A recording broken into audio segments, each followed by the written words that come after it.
Hi, everyone. Welcome to The Confident Hypnotherapist. This week, I'm being joined by the wonderful Jane Nash. Jane, how are you doing today? I'm good. I'm really good. Thank you. It's good to be here. I know that our paths kind of crossed with the Hypno Summit last year, with a big shout out to Glenn and the guys there. And you were one of the speakers last year for that. How did that all come about for you? How did you find yourself becoming a trainer in the hypnotherapy world? That was amazing because I saw them advertised, obviously, and I realized there was nothing on tinnitus. And because it's one of my areas. And so I contacted Glenn and I said, next year, if you want someone to talk on tinnitus, I would love to share, what I've developed and where we've come with it. And he turned around and said, do it this year if you can. Next year. So I think I had about a week and a half to set everything up. And I panicked like crazy, but we got it done and it was really successful. I got a lot of good feedback from people. And it was nice to showcase as well the differences and the changes that are around tinnitus, perceptions around treating tinnitus. I've done a lot of training this year with it as well on the back of that, which has been tinnitus is to be honest, even for me personally, if someone came to me with tinnitus, I'd probably refer them on. It feels like it's an area that is really niche. How did you come to such a fascinating niche like tinnitus? I've actually got a bit of tinnitus, right? Just a little bit, and I've done a lot of really good training courses with the American Hypnosis Association, the AHA, and they offer one on tinnitus, so I trained with them, really just for myself. I wanted to see if I could make some changes with myself, and it was so successful, and I realized what I was doing with myself and the intervention I was doing with myself and how I was approaching not the noise, not the levels of noise, but I was dealing with triggers that could piss me off, basically. And the more pissed off I got, the worse tinnitus was. So I was learning how to manage my own self. And when I learned to manage my own self, both in the present and in past events, the tinnitus diminished. And I thought, they've really got something here at the AHA. And I worked and I advertised for some clients and I developed it and changed it a little bit because, I found a few other little bits and pieces that worked for me. And then I put together the program that I do now for tinnitus. And so many people suffer with tinnitus. It's unbelievable. And when I started to advertise it, people came out of the woodwork, so it was really for my own personal development. And then it just spiraled. Is that what brought you to hypnosis and hypnotherapy originally, or was there something else that led you into this world? Oh, wow. What led me into this world is a fantastic story. If you've got a couple of minutes, I'll tell you. So what happened was I'd just come back from the Marshall Islands and I'd been living on a tropical island for 5 years. And I experienced some trauma and I was in a good place and I was back in England and I was basically sleeping all day and up all night, so to avoid the world.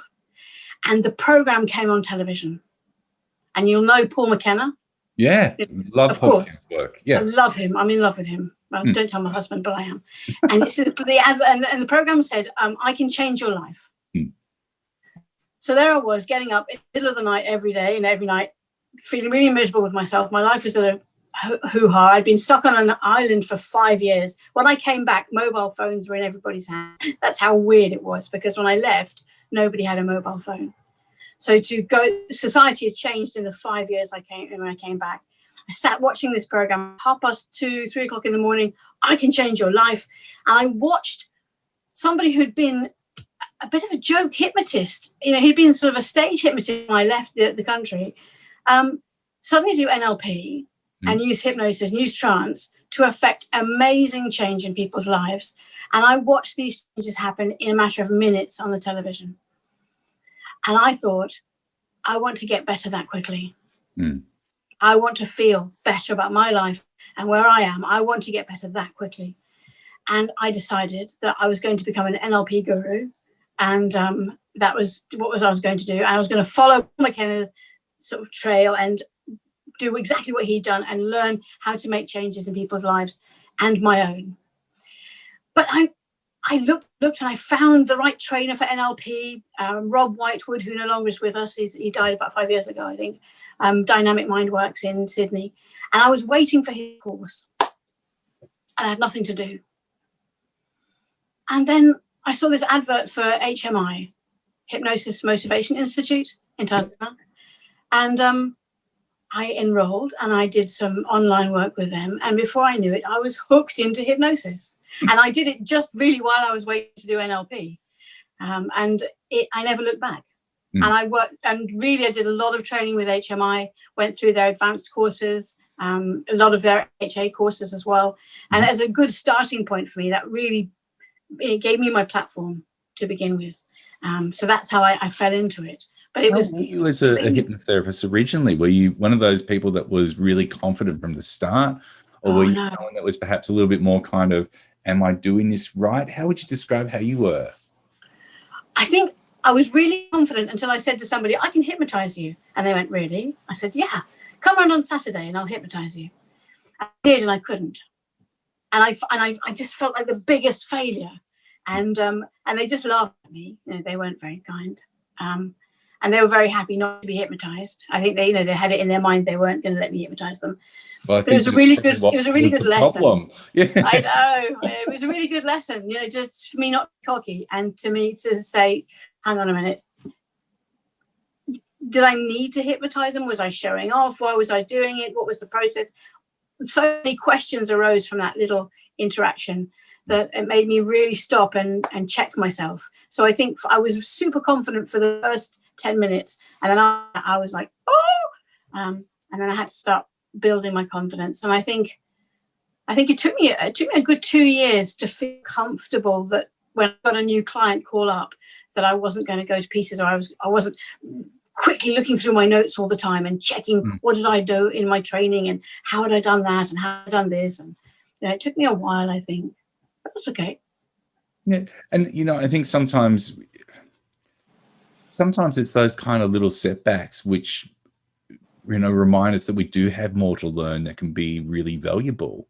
I think if every client, well, actually, maybe not. If every client we had, seemingly stepped into a hypnotic experience really easily, we'd probably be super cocky and confident.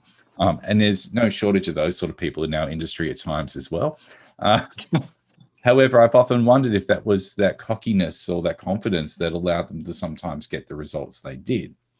If they walk in with that absolute belief that they are going to be able to create a hypnotic experience for that person, then I think that that's part of the building block that's almost there to generate that experience. I think it's important to have a bit of that. You need to have some air of authority somehow. I'm not saying that you need to be the big I am, but you need to have the confidence to know that you can do it. And if you believe you can, the client's going to look at you and believe that you can. There's a meeting of minds, I think. Yeah, it might depend also on the type of hypnosis being done. So if it was a very direct Elman kind of approach, then that kind of, unwavering confidence is going to be absolutely perfect. If it was perhaps a more permissive approach, even slightly Ericksonian, then having that kind of maternal feel to it may not necessarily be a bad thing either. It's interesting that you call it maternal, because I don't feel like it is Ericksonian. I don't know. I recently, in the last 2 years, came to meet McNeely and did some more training with him, because you never know everything, and thankfully, and I really learnt this power that comes with his. It's not a permissive style, but it's very much a facilitating style where you facilitate the client's own resources. Style, yeah. Yeah, and it's very powerful. I don't find it sort of soft and cushy. I find it very exciting in its format, but very powerful. And I'd avoided Ericksonian hypnosis for a long time, because I just thought, storytelling, We can all tell stories. That's fine. But it's much more than that. It's got much more depth to it, and got much more freedom to it, because it allows the client so much more room, I think, for themselves and their own truth, their own freedom within that. Definitely.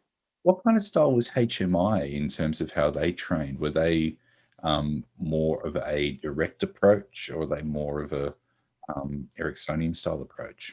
It's very direct. You're using catalepsy almost immediately, so you've got an arm raising induction. Yep. A lot of overwhelm, so you really are very much in a position of authority over the client. But it's good. It's good for a beginner, I think, for hypnosis, when you're learning hypnosis, because it really gives you some set skills, some set formats to follow that do work.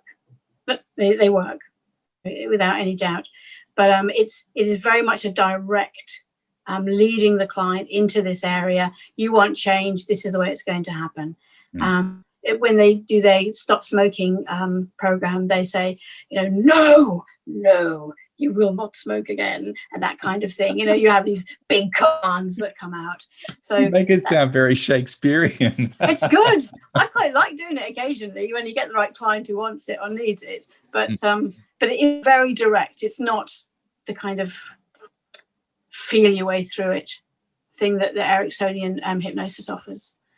I think that's when I learnt, or when I was studying hypnotherapy, I think the academy I went to was a great academy, although I think, like many places, the initial thing I learned was of aggressive muscle relaxation, which is fantastic for certain clients, but not obviously for every client. Nowadays, I begin to wonder if the PMR is more about how do you bore your people into hypnosis than necessarily about something such as using eye fixation or catalepsy. But I think also there's a fear for a lot of people that do learn PMR about doing that more direct approach, particularly with things like catalepsy, where there's a fear of what if the person doesn't get a cataleptic arm, for instance. Or what's your experience there in terms of, you've been able to train with people and work with people over time now. What do you experience as being some of the bigger limitations you see people come to you with? I think people don't have a full enough understanding of what hypnosis is. I agree. I think that's the key for me. People have an expectation of hypnosis, which is unrealistic. It's based on fiction and fun and all sorts of and people's styles, that they've done it for dramatic effect. It's not necessarily. What is hypnosis? If we understand when I'm training my students, it's what is hypnosis? What is trance? What is it? Is it an altered state? Is it a natural state? Does it mean if your hand doesn't move in this position, does it mean that your brain is not engaged somewhere else? No, it doesn't. And being able to teaching people to recognize the different signs of, I'll call it trance because it makes it easier, but to recognize the signs of it, so that they can be more flexible in how they go ahead with the process of hypnotizing somebody. That's important, I think. I think that. Yeah. I absolutely agree with you. I was about to say, I'm glad that you raised that conversation, because I feel that quite often there perhaps is trains out there that don't necessarily go into,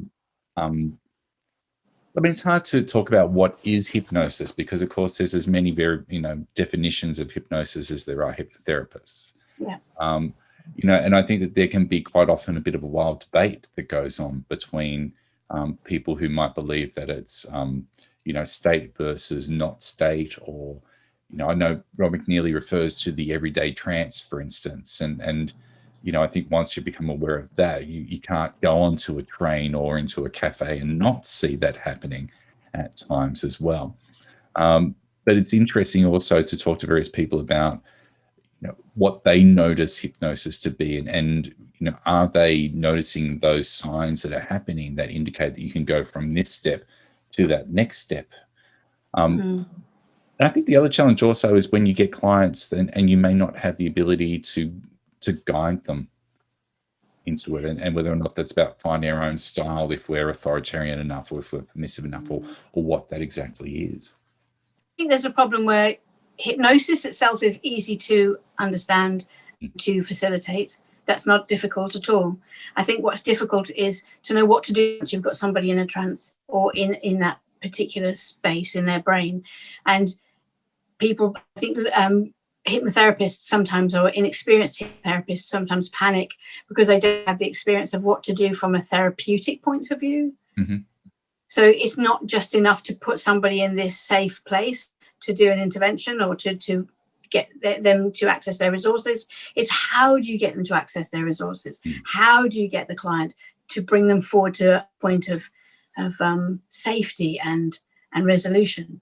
And if the student, the young hypnotherapist or the inexperienced hypnotherapist doesn't have that, that's really scary and that's really difficult. And I think it can really mess up a situation, with your client if you're not ready for it. You need to know what next. What do I do now? I think that's when I've worked with my students. I've done a lot of time, especially when I do the tinnitus training. We make sure that we say, what now? Now you've got the client in this position. Now you've got them in accessing these resources. What now can you do with them? Because they're going to come up with several different scenarios, several different responses. Where do you as the hypnotherapist go? And I think it's important that they get retraining on this aspect of client work. And when there isn't the training available, it's really good for things like your networking group, where people are able to come together and discuss and put out questions and check with each other. Those facilities are great to have for people who need them. You've mentioned a few names already, particularly places like HMI or Rob McNeely. But when you reflect back over your career and the trainings you may have done, have there been particular people that you feel have been influential for you or who have really, contributed towards your own development in your own unique way as a hypnotherapist? I mentioned Rob Whitewood, who died 5 years ago from Dynamic Mindworks. He was my mentor and was an amazing hypnotherapist and NLP trainer. And he changed the way that I saw myself and how I dealt with other people. And to this day, I have a picture of him on my computer screen to remind me, just a little tiny one, just to remind me to keep it real, stay with the client, make sure it's focused on them, and to move, to find a sense of being productive in everybody's life. Does that make sense? It's not just about a resolution. It's about what do you do with that resolution? Where do you go with that resolution now? So we say, it's resolved. The problem's fixed. That's great. So what do you do now? It's not enough. For me, I want to see the client fly. I want to see them go and run the marathon or do the next thing. That's what I got from Rob. I got from him, what next? Where can you get your client to go next? And I like to, he got me to go to those places. I want to do that for my clients. So he's kind of my biggest influence, I think. And I'm very sad that he's no longer with us. But, we have lots of other amazing people. And the next person I have to say, Rob McNeely, who I've come to much later in my career after many years being in practice. And he's been this kind of, I laugh if I call him a guru, but you know what I mean. He's a little Yoda figure, spouting out little bits of information that are really interesting. So it's he's made a big difference to my practice, definitely. And I'd certainly recommend anyone who's watching this that hasn't gone to see Rob's episode of the Competent Therapist, go and check it out, because he really, there's just something about the man that's beautifully calming, wise words. He's just an absolute treat. He really is. Now, obviously, you've spoken about the fact that you've got you've had training in tinnitus and teach that. But I also know that you do other areas as well. What other areas do you explore, and how did you come to those particular areas?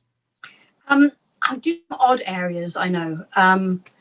Not that I was trying to corner a bit of a market that wasn't being cornered, maybe, trying to do that kind of thing like you do. But one of the areas that I work with is mental illness and bipolar disorder. I'm very lucky to work with a series of doctors and psychiatrists with their clients. And it started where they would send me their ADHD patients to look at strategies and NLP strategies. And I found that using hypnosis was really useful with them. And to get them to slow down, find a different beat, find their beat, work with them in a rhythm that matched their brain, which is very fast, but at the same time chilled on another level. ADHD is a really cool thing to have because it means you can focus on things in ways that nobody can imagine. So it began there. And then I started to have clients who were bipolar. And I was always taught, don't use hypnosis with mental illness. Yeah, I've always been told if they're bipolar, don't use hypnosis. So, well, you working a lot with psychiatrists and the doctors, I learned a lot about not only the condition, but also the different states, both medicated and non-medicated. And together with stuff I learned from Rob McNeely, I have to say, I started to put together a protocol that meant the bipolar client could access their own resources no matter where they were in their own cycle. So I'm not telling them, I'm not fixing bipolar. I'm not curing it. It's not possible to do that. I wouldn't even presume to think that I'm bending or touching or anything. But what I try and hopefully do with my clients is, and teach my therapists that come to me to do this, is help your client who has bipolar disorder or a related mental illness, and I cover a few different ones, to be able to access their resources that they have available to them wherever they are at the particular space or place in their cycle. So whether they're manic or whether they're depressed or whether they're anxious or whatever is happening with them, it's not impossible to help them engage and grab hold of their strengths. And they do have amazing strengths. And I think it's easy to forget in the middle of a mental illness.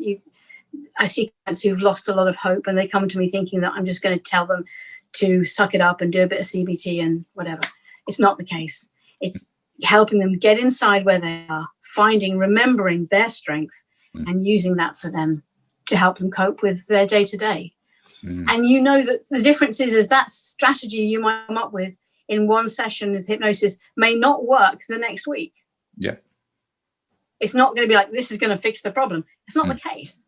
But what it's going to do is that week that client comes to you, they're going to be having a much better week than they would have had otherwise.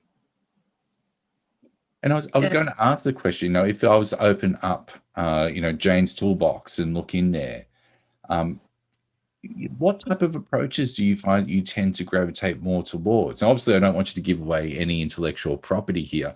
And I'm also aware of the fact that, the magic doesn't necessarily happen in the technique itself. It's more about the process and being able to be flexible with that. But do you tend to find that there are particular approaches that you tend to gravitate more towards in the work you do with your clients? I did a bit of training in logotherapy at one point, and that really focuses me at purpose in life and place in the universe. And I think that influences how I go ahead with my clients and how I deal with them. And because of my foundation in logotherapy, which I really feel like I've got a foundation in it, that definitely influences how I move forward with my clients and how it affects them. I think that's the best thing I can say. And it's not giving anything, any secrets or anything. It's just the way that my approach to them. And as you said, the magic does happen between two people, in the room.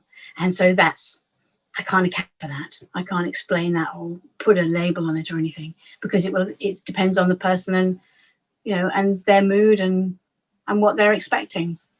And they come in. How much of that do you think is a spirituality as well? Is spirituality an aspect of the work that you do? It's an interesting one. I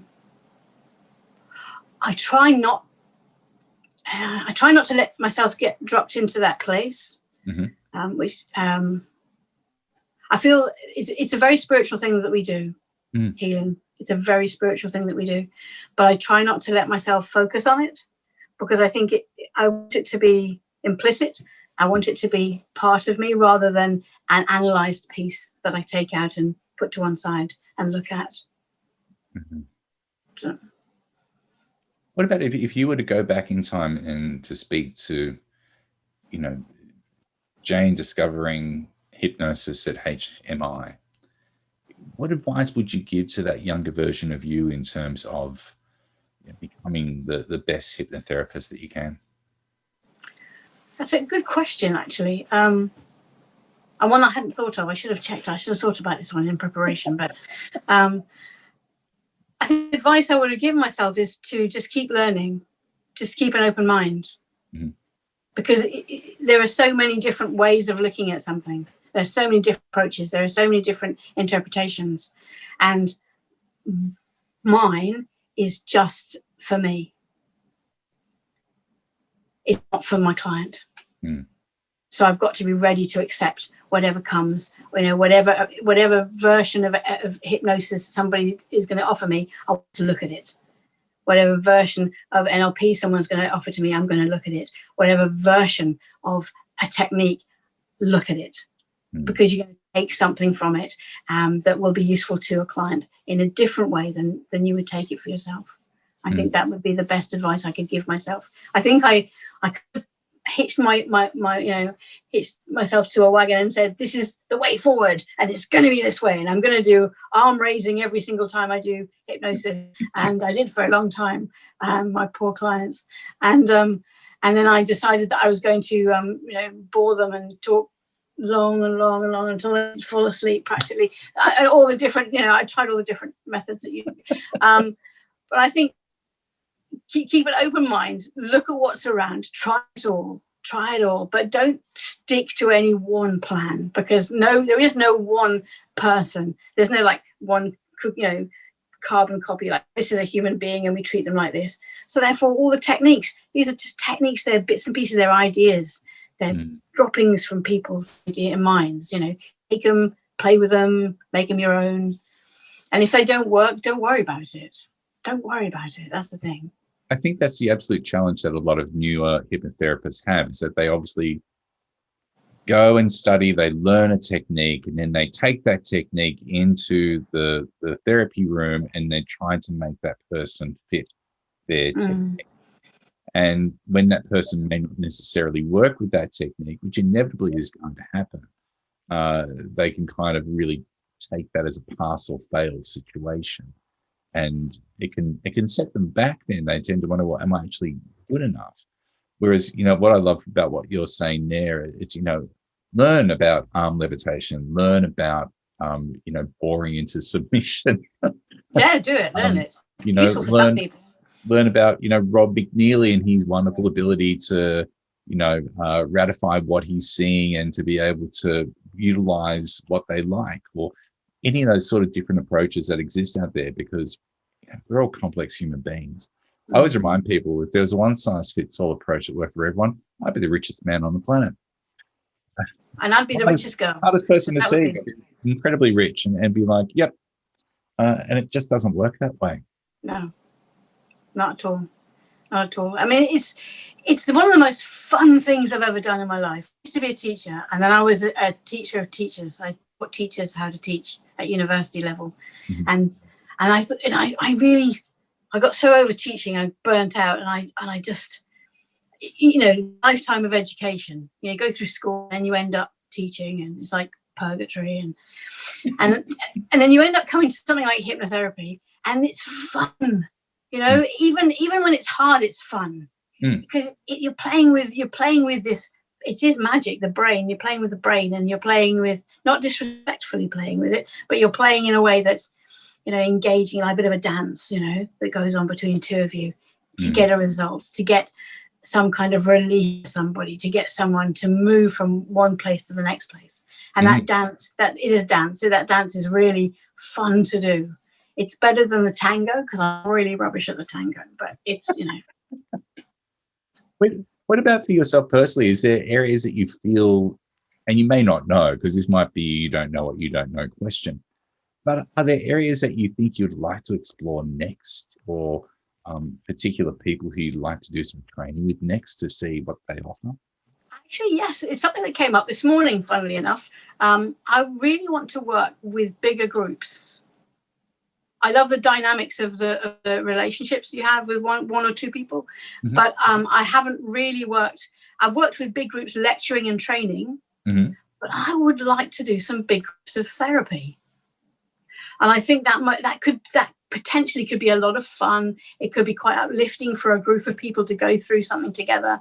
I think, you know, in a really positive way. So that, to me, I kind of came on this idea this morning when I was listening to Rob. You keep talking about him. He's got good press today for him. Yeah, Rob's going to love this. It's almost virtually an ad for Rob. So, but I was listening to him, but I kept thinking it would be really great to take a group of people, say 4 or 5 people, and help move through.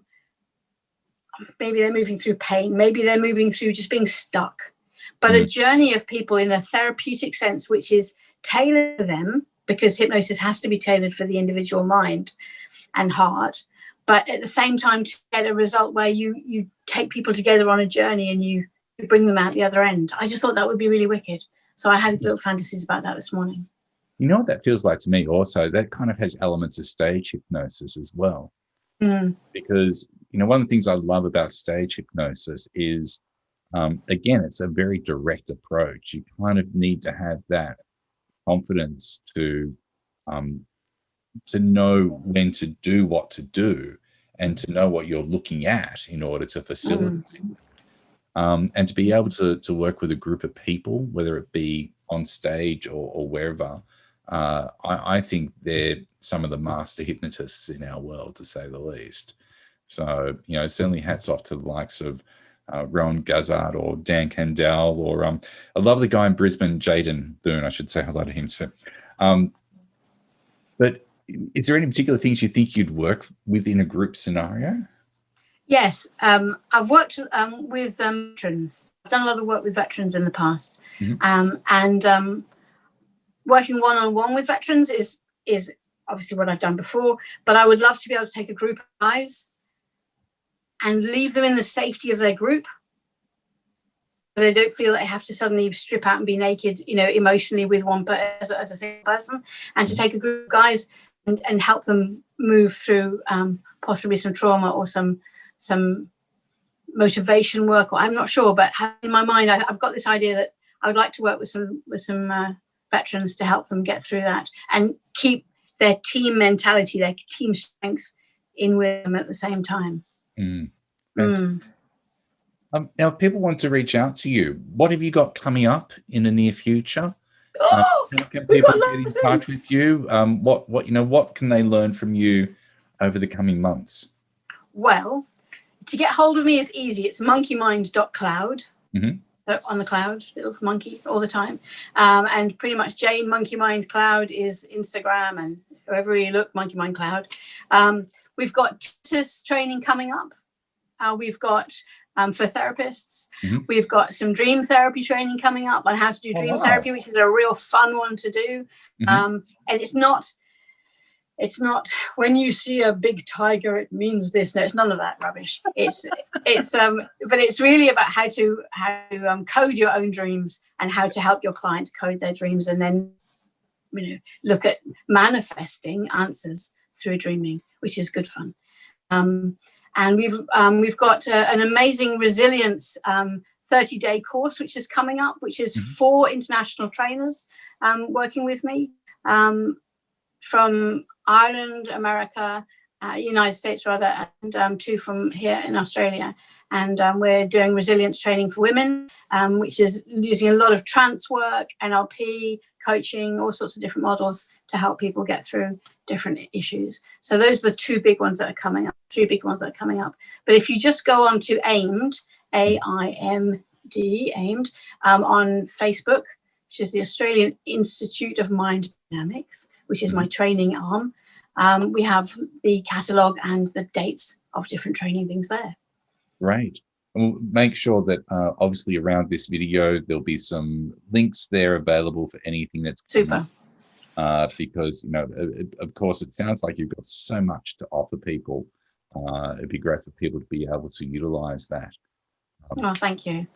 One last question, because I always like to ask this one. You know, I've asked if you could go back in time and speak to your past self, what advice you would give.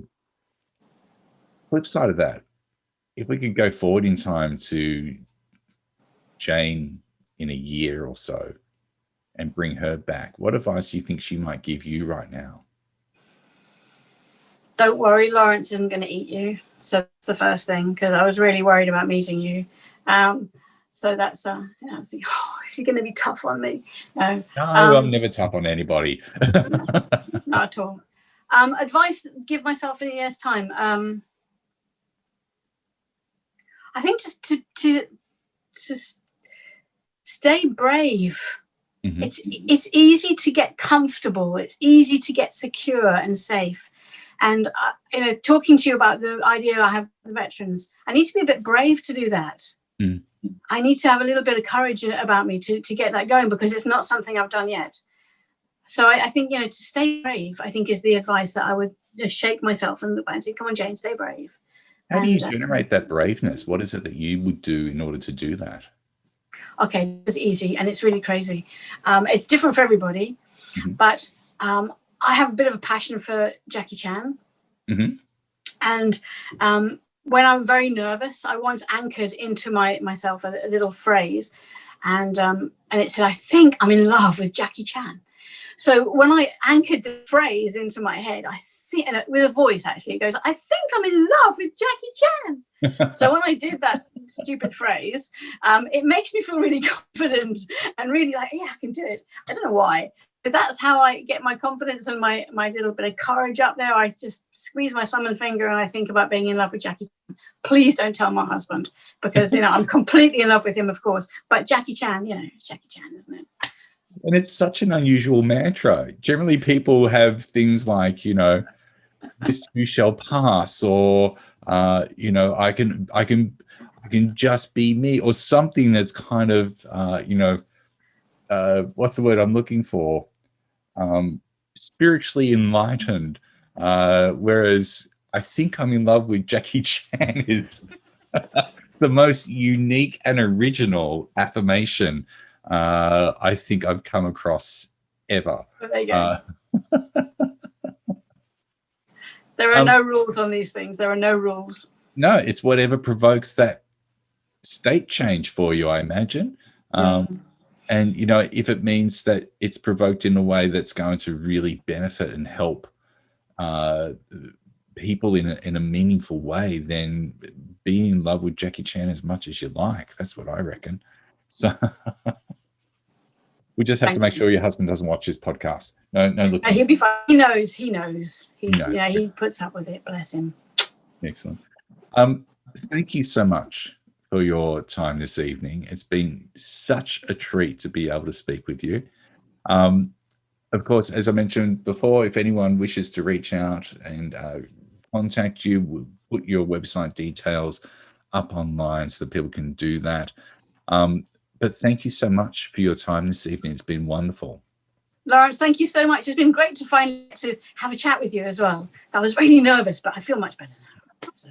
And for everyone watching, I hope you've got something of value out of this.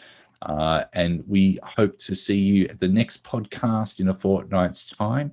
But until then, stay safe and keep well. Thank you.